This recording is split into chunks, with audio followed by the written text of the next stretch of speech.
जंगल के एक तालाब के किनारे एक मछली तड़प रही थी। तड़पती हुई मछली को एक साधु ने उठाया और तालाब में फेंक दिया। तालाब में गिरते ही मछली का तड़पना बंद हो गया। साधु रहस्यमयी अंदाज में मछली की ओर देखकर बोला, अब तू ऐसी ही रहेगी, यही तेरी सजा है। ये पृथ्वी है और यहाँ पर बुरे कर्मों का फल भोगना पड़ता है। मछली मनुष्य की आवाज में बोली, मुझे क्षमा कर दो साधु महाराज, मुझसे बहुत बड़ी भूल हो गई। साधु कुछ देर मछली को देखता रहा। जिस तरह कमान से निकला हुआ तीर वापस नहीं आता, उसी तरह मुंह से निकले हुए शब्द भी कभी वापस नहीं आते। तेरी हालत ऐसी ही रहेगी जब तक तुझे कोई ऐसा मनुष्य नहीं मिल जाता जो तेरे लिए अपनी जान तक देने के लिए तैयार हो जाए। इतना कहकर साधु रंग बिरंगी किरणों के साथ गायब हो गया। मछली की आंखों से आंसू बहने लगे। वो तालाब के अंदर डुबकी लगाकर गहराई में गुम हो गई।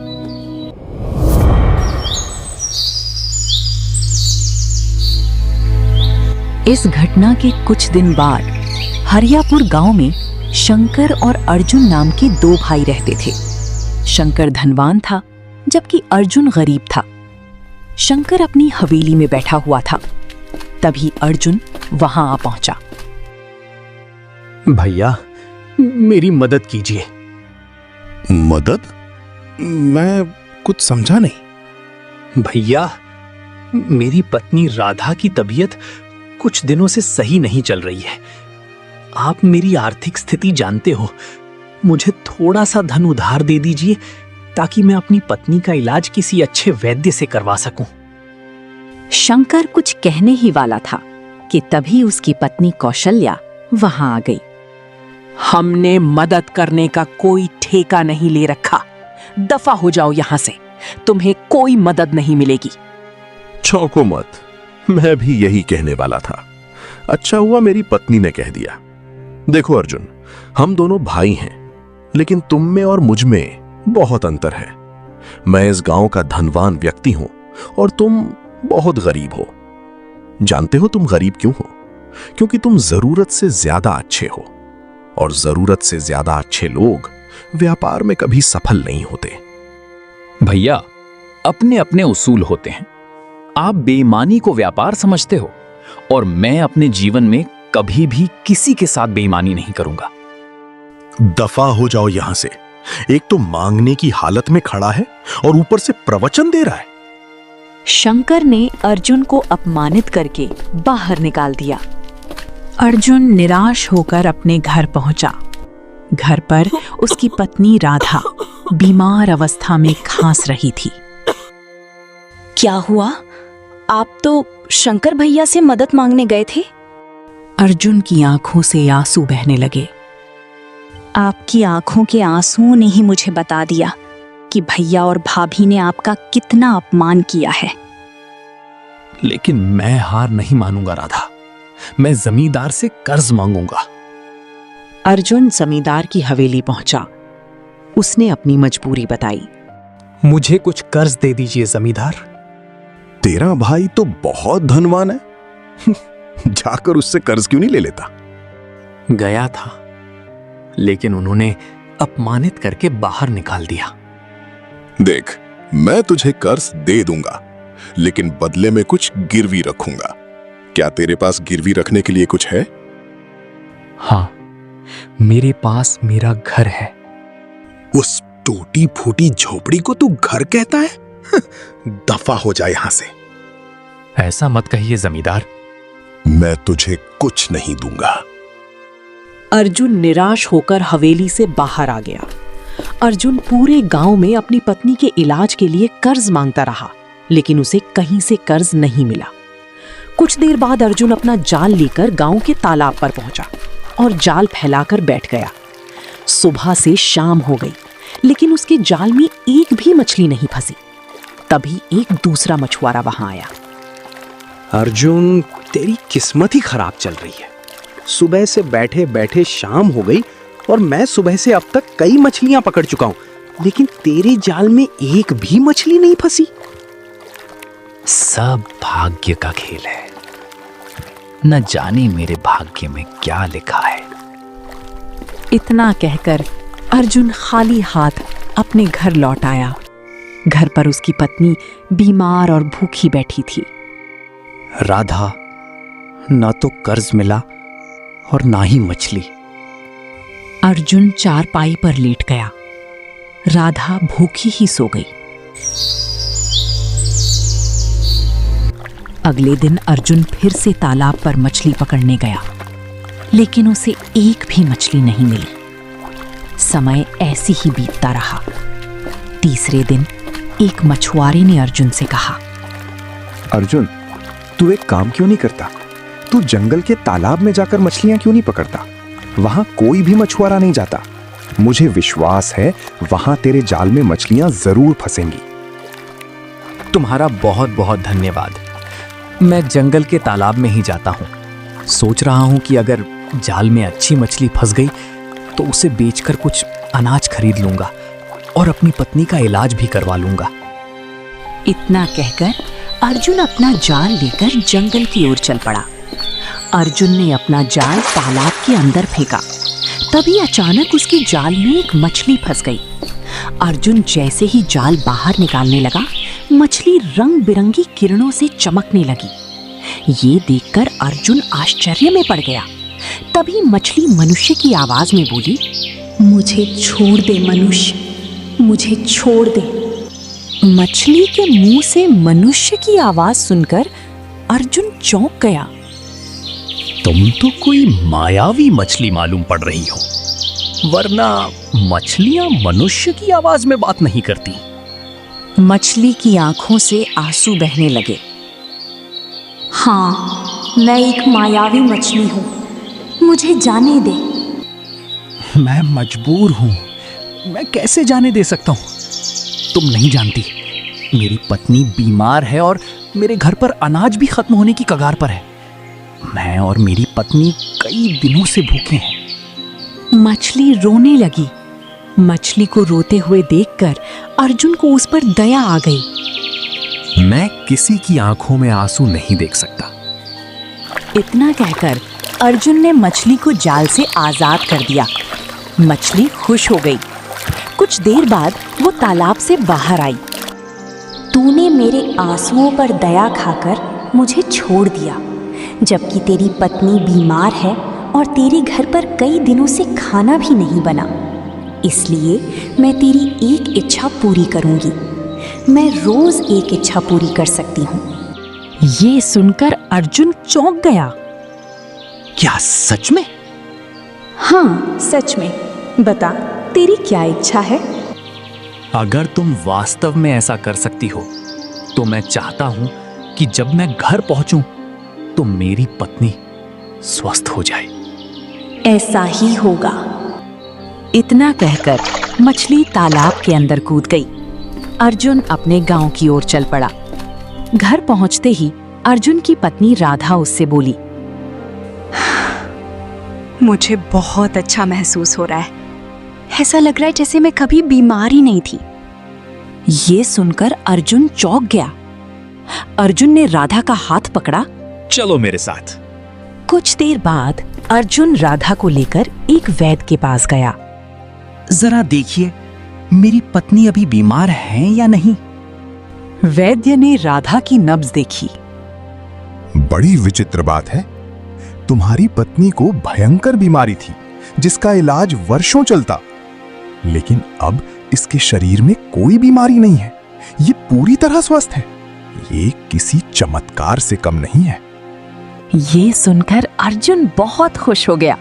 वो अपनी पत्नी को लेकर घर लौट आया। उसने सारी घटना अपनी पत्नी को बता दी। ये सुनकर राधा बोली, जब तुमने उस मछली से मेरा स्वास्थ्य मांगा है तो उससे कुछ धन भी मांगो ताकि हमारी गरीबी दूर हो सके। तुम सही कह रही हो। अगले दिन अर्जुन फिर से तालाब के किनारे पहुंचा।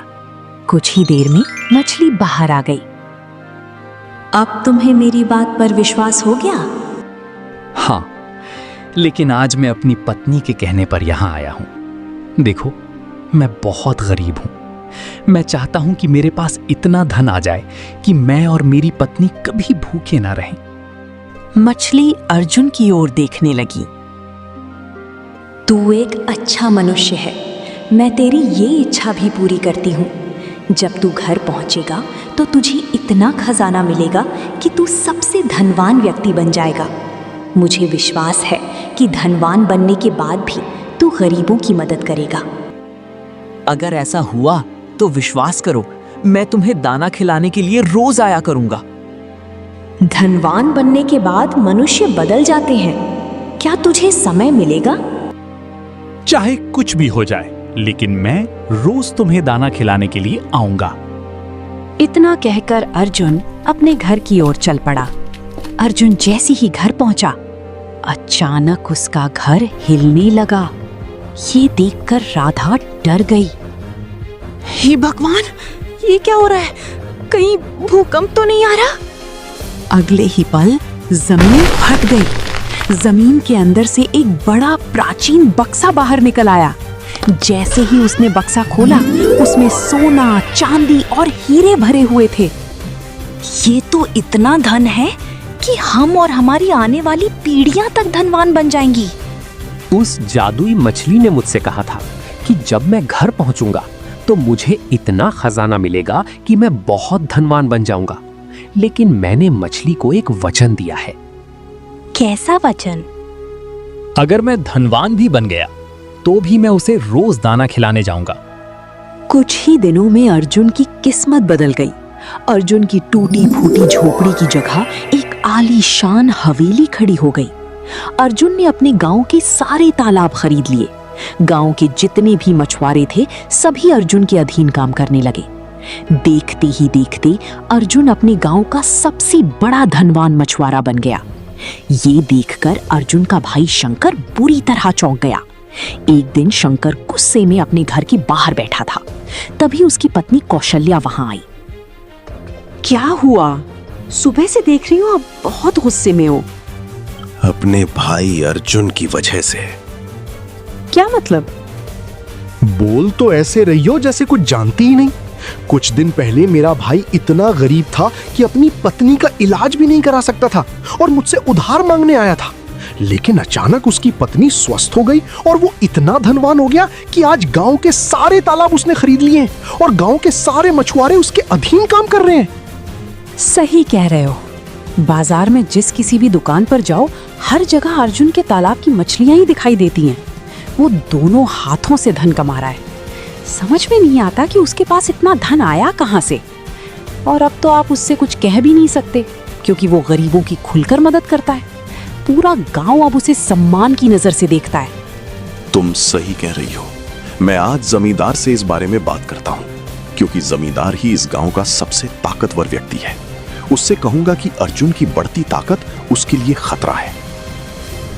इतना कहकर शंकर जमींदार के पास चला गया। शंकर ने जमींदार से कहा, मेरे भाई की प्रसिद्धि दिन प्रतिदिन बढ़ती जा रही है। जानता हूं, और मैं ये भी जानता हूं कि यही बात तुम्हें हजम नहीं हो रही कि तुम्हारा भाई इतनी तरक्की क्यों कर रहा है और इतना धनवान कैसे बन गया।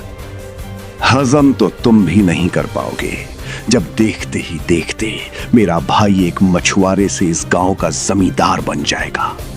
आज उसने गांव के तालाब खरीदे हैं, कल हो सकता है गांव की जमींदारी भी खरीद ले। ये सुनकर जमींदार क्रोधित हो गया। ये क्या कह रहे हो?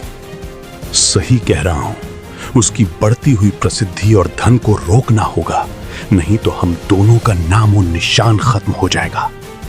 जमींदार गहरी सोच में डूब गया। लेकिन कैसे? सारा गांव उसकी प्रशंसा करता है, हम उसके खिलाफ कुछ कर नहीं सकते। जानता हूं, लेकिन मुझे इतना यकीन है कि अर्जुन का अचानक धनवान बनना एक बड़ा रहस्य है। जरूर उसके हाथ कोई बड़ा खजाना लगा है। तभी जमींदार का नौकर बिरजू वहां आया। मैंने देखा है कि अर्जुन रोज जंगल में जाता है। ये सुनकर जमींदार और शंकर चौंक गए। जंगल में जाता है? लेकिन क्यों? मैंने एक बार पूछा था तो उसने गोलमोल जवाब दे दिया और आगे बढ़ गया। इतना कहकर बिरजू वहां से चला गया। जमींदार ने शंकर की ओर देखा। अर्जुन का जंगल जाना किसी बड़े रहस्य का संकेत है। हमें उसका पीछा करना चाहिए। तुम सही कह रहे हो। अगले दिन जमींदार और शंकर अर्जुन पर नजर रखने लगे। कुछ देर बाद अर्जुन मुस्कुराता हुआ अपने घर से निकला और जंगल की ओर चल पड़ा। कुछ देर बाद अर्जुन जंगल के एक तालाब के किनारे पहुंच गया। ये तो बड़ा भयानक जंगल है। हाँ, और अर्जुन इस तालाब के किनारे क्या करने आया है, ये हमें ध्यान से देखना होगा। कुछ देर बाद अर्जुन तालाब के किनारे खड़ा रहा। मेरी मित्र मछली, मैं आ गया। अगले ही पल मछली वहां आ गई। अर्जुन उसे दाना डालने लगा। तुम तो वचन के बहुत पक्के निकले। इतने धनवान बनने के बाद भी तुम मुझे रोज दाना डालने आते हो। वो मनुष्य ही क्या जो अपने वचन का पक्का न हो। मछली को मनुष्य की आवाज में बात करते देखकर जमींदार और शंकर दोनों चौंक गए। जो कुछ मैं देख रहा हूं, क्या वो सच है? सब सच है। मछली मनुष्य की आवाज में बात कर रही है। हमें इन दोनों की बातें ध्यान से सुननी चाहिए। अर्जुन मछली से बोला, अगर तुम मुझे नहीं मिलती तो मैं कभी धनवान नहीं बनता। तुमने मेरी पत्नी को स्वस्थ किया और मुझे खजाना दिया। तुम्हारी वजह से आज मैं खुशहाल हूं। नहीं, तुम अपने अच्छे स्वभाव की वजह से खुशहाल हो। तुम नहीं जानते थे कि मैं इच्छा पूरी कर सकती हूँ, लेकिन फिर भी तुमने मुझे जीवित छोड़ दिया, जबकि तुम और तुम्हारी पत्नी भूखे थे। अब मेरी प्रशंसा करना बंद करो। कुछ देर बाद अर्जुन वहां से चला गया। उसके जाते ही जमींदार और शंकर गांव लौट आए। तो इसका मतलब उस जादुई मछली ने ही अर्जुन को धनवान बनाया है। अगर वो मछली उसे धनवान बना सकती है, तो हमें क्यों नहीं बना सकती? बिल्कुल सही कह रहे हो। एक काम करते हैं, कल अर्जुन के आने से पहले हम तालाब पर चलते हैं और उस मछली से कहते हैं कि अर्जुन की तरह हमें भी धनवान बना दे। बिल्कुल ठीक कह रहे हो। अगले दिन शंकर और जमींदार तालाब के किनारे पहुंच गए। शंकर ने तालाब की ओर देखकर आवाज लगाई, जादुई मछली, हमें तुम्हारा रहस्य पता है। स्वयं अपनी मर्जी से बाहर आ जाओ, अन्यथा हम तालाब में उतरकर तुम्हें पकड़ लेंगे। अगले ही पल मछली तालाब से बाहर आ गई। मछली गुस्से से शंकर की ओर देखने लगी। तुम तो अर्जुन के बड़े भाई हो, लेकिन तुम अच्छे मनुष्य नहीं हो। बकवास मत कर, मुझे तेरे रहस्य का पता लग गया है। तू जादुई मछली है। मुझे और जमींदार को अर्जुन की तरह धनवान बना दे। भूल जाओ और यहाँ से दफा हो जाओ। बुरे मनुष्यों के लिए मेरे मन में कोई जगह नहीं है। ये सुनकर जमींदार क्रोधित हो गया। सोच ले, अगर तू ऐसा नहीं करेगी तो हम तुझे तालाब से बाहर खींच लेंगे और बिना पानी के तू तड़प तड़प कर मर जाएगी। तुम्हें शायद ठीक से सुनाई नहीं दिया। दफा हो जाओ। इतना कहकर मछली दोबारा पानी में कूद गई। तभी जमींदार ने तेजी से जाल मछली के ऊपर फेंक दिया। कुछ ही देर में मछली जाल में फंस गई। जमींदार ने जाल को तालाब से ऊपर खींच लिया। मछली बिना पानी के तड़पने लगी। देखा, अभी भी समय है, हमारी इच्छा पूरी कर। ये संभव नहीं है। तभी वहां अर्जुन आ गया। ये तुम दोनों क्या कर रहे हो? हमें तुम्हारा रहस्य पता लग गया है। हम चाहते हैं कि ये मछली हमें भी धनवान बना दे, लेकिन ये हमारी इच्छा पूरी नहीं कर रही। अर्जुन क्रोधित हो गया। मछली को छोड़ दो जमींदार, अन्यथा क्या कर लेगा? इतना कहकर जमींदार ने तलवार निकाल ली। पहले इस मछली को खत्म करूंगा, फिर तुझे सबक सिखाऊंगा। जमींदार मछली पर तलवार से वार करने ही वाला था, तभी अर्जुन दौड़ता हुआ आया और मछली के स्थान पर खड़ा हो गया। तलवार का वार अर्जुन के शरीर पर पड़ गया। अगले ही पल जोरदार प्रकाश फैला।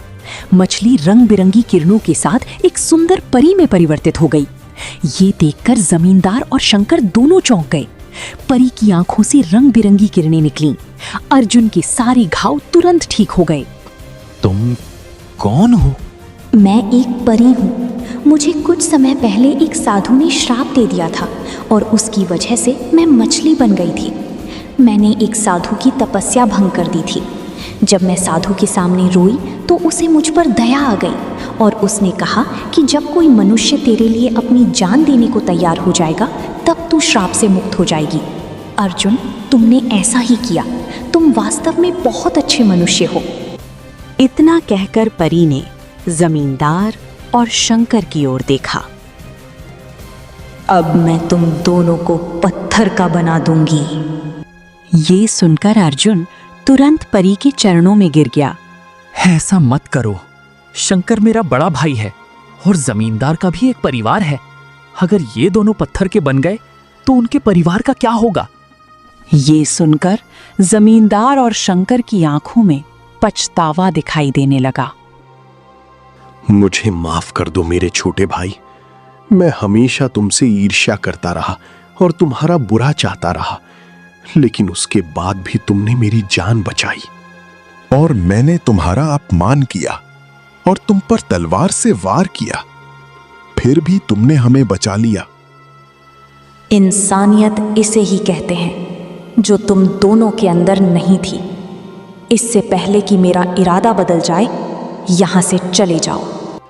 जमींदार और शंकर सिर झुकाकर वहां से चले गए। परी ने अर्जुन की ओर देखा। जब भी तुम्हें मेरी याद आए, बस आंखें बंद करके मेरे बारे में सोचना। मैं प्रकट हो जाऊंगी। मैं हमेशा तुम्हारी मित्र रहूंगी, क्योंकि तुम्हारी वजह से ही मुझे श्राप से मुक्ति मिली है। इतना कहकर परी रंग बिरंगी किरणों के साथ वहां से गायब हो गई। अर्जुन ने आकाश की ओर देखा। उसे ये समझ आ गया कि सच्ची भलाई और इंसानियत का फल हमेशा अच्छा ही मिलता है।